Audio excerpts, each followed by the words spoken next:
Pormal ng pigbuksan kanakaaging semana ang Coron Festival kan Tiwi Albay. Alagad bakusan na sa kaugmahan nakasentro ang kapistahan. Kanakaaging Sabado kang panginutan man kang BFP ang sa indang First Aid in Fire Olympics. Saro sa mga nagpartisipar ang 17 anyos na si Katrina na miyembro kan Kuru-Kuru Scouting Unit. Sabi niya bentahin na nagbabali sa mga siring na aktibidad. Sa siring kiyang paagi, igwa na silang pwedeng maiambag sa komunidad sa oras ng mga emerhensya. Sa barangay po namin, I believe kami lang po ang trained na responders. At a young age, ang saya po sa feeling kasi hindi lahat ng kaedad ko marunong mag-responde sa mga ganitong incidents.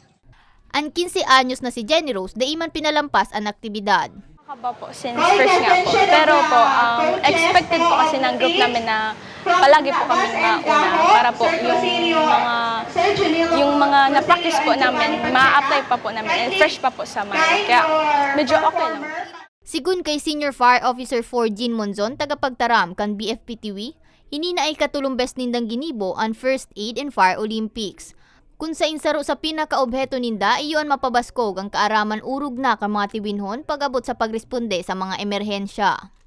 Mga kabayan, dapat siguro po ay makakod kita gabos. Bako lang ang mga volunteers ta or inapod ng sipag, bako lang ang BEP, bako lang ang PNP ang makangukod kan mga gabos sa first aid and fire safety. So dapat in-encourage nato na gabos dapat ay magka-igwaki skills or kakaaraman pag-abot sa paglikay sa kasulo or pagtao ki first aid sa mga kababayan.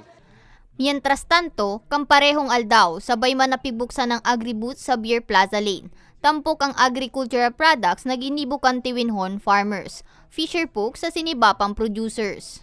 Maduraran agri-booth sagkod sa Agosto 14.